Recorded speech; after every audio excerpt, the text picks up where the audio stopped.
శంకరాచార్యులకు దక్షిణామూర్తి బాగా అర్థమయ్యి దక్షిణామూర్తి గురించి ఎన్ని విషయాలు చెప్పారండి. మౌన వ్యాఖ్య ప్రకటిత పరబ్రహ్మతత్వం యువానం వర్షిష్టాంతే వసదృషిగణై ఆవృతం బ్రహ్మనిష్టై ఆచార్యేంద్రం కరకలిత చిన్ముద్రమానందమూర్తిం స్వాత్మారామం ముదితవదనం దక్షిణామూర్తిమీడే.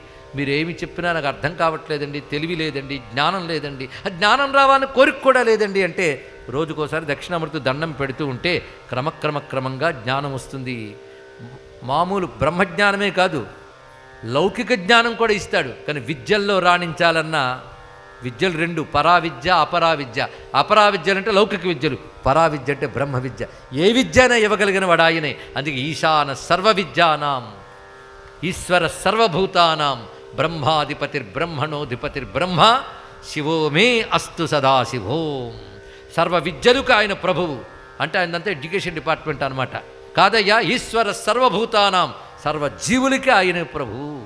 బ్రహ్మాధిపతిర్బ్రహ్మణోధిపతి, ఆయన నుంచే వేదములు వచ్చాయి. వేదములకు బ్రహ్మ అని పేరు కనుక వేదములకు ప్రభు అయిన, బ్రహ్మకు కూడా ప్రభు అయిన, చతుర్ముఖ బ్రహ్మకు కూడా ప్రభు అయిన ఆయనే సదాశివుడు. ఆయన అక్షరం ఓం, అదే సదాశివోం. ఈశాన సర్వ విద్యానాం ఈశ్వర సర్వభూతానాం బ్రహ్మాధిపతి బ్రహ్మణోధిపతి. బ్రహ్మ ఆయన పరబ్రహ్మ.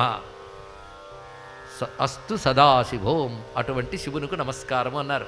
ఇది దక్షిణామూర్తి స్వరూపం. ఏది బాగుంది ఇందులో? మృత్యుంజయుడు బాగున్నాడు, దక్షిణామూర్తి బాగున్నాడు. రెండు బాగున్నాయి కదా.